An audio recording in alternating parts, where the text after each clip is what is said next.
Alors moi, je suis arrivé à Joinville-le-Pont, j'ai acheté une pharmacie en 1988 et j'étais à 200 lieues de penser qu'un jour je serais maire de cette ville.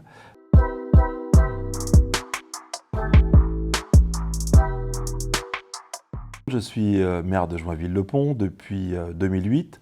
Donc là, je suis dans la mairie face à la pharmacie.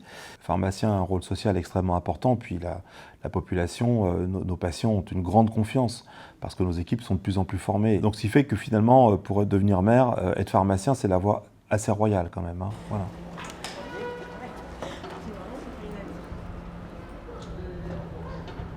Oui, la pharmacie, c'est pas très loin, quoi. Il faut changer de trottoir pour changer de métier. Donc je change de trottoir. Bonjour Odika. Bonjour Monsieur Bonnet. Ça va? Très bien, et vous, merci.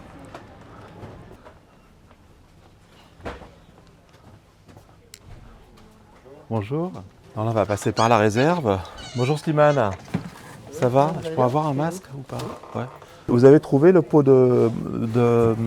d'argile que j'ai apporté ce matin? J'aime bien passer de manière impromptue. Et puis après, sinon, je travaille aussi quand parfois il y a un manque de personnel. Comme toutes les équipes, on a eu des problèmes de Covid. Et puis par exemple, début janvier, fin décembre et janvier, ça a été complètement délirant ici. La pharmacie est passée de 700 personnes jour à 1300, 1400. Et il fallait être là, hein. Donc là, j'étais même là à temps complet. D'ailleurs, tout le monde était content de me voir et moi aussi.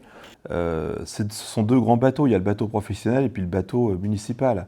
Et sur les grands bateaux, vous avez des pontons avec des chefs de pont. Donc c'est exactement ce que j'ai fait dans ma pharmacie, puisqu'aujourd'hui, nous sommes 4 pharmaciens. Et puis j'ai aussi un directeur des achats et du personnel, du moins, qui fait fonction de directeur et qui m'épaule dans toutes ces tâches administratives et de gestion. Et c'est pareil donc en mairie où j'ai un cabinet, directeur de cabinet, et on passe donc de 20 salariés de ma pharmacie à 400, 450 en mairie avec un budget de 60 millions d'euros. Et on s'est spécialisé aussi dans les EHPAD, les deux meilleurs qui sont là. Bonjour Sophie, bonjour Mélissa. C'est le moniteur des pharmacies, hein. Ça rigole pas, hein. Attention, sérieux, hein. Là, ce sont des versements de subventions pour achat à un vélo électrique. Donc on touche un peu à tout, mais vous allez voir qu'on en signe beaucoup. Voilà. Il y a quelques années, j'étais à deux doigts de me dire je vais céder cette pharmacie.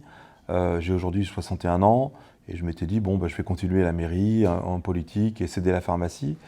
Et puis finalement l'arrivée des nouvelles missions, l'arrivée de ce transfert a fait que la robotisation, puisque l'officine est robotisée, a fait que le travail s'est fortement amélioré dans sa qualité, dans sa fatigabilité aussi, et puis finalement aussi dans ses missions, puisque c'est pas le Covid qui va nous le rappeler, mais effectivement ça a été une opportunité pour tous de développer des thématiques différentes dans nos officines.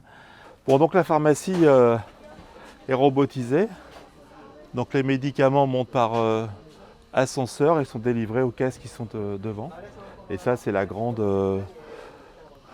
révolution de la pharmacie, voilà. Ça fait 10 jours, ça m'a pris mais brutalement. Et vous avez du mal à respirer, c'est quoi la problématique? Non, pas du tout. Non. La fatigue. Ah mais alors je suis crevé, mais crevé. Prenez soin de vous, hydratez-vous bien aussi. Oui, ça je sais. Et puis ne forcez pas. La pharmacie, c'est très très clair.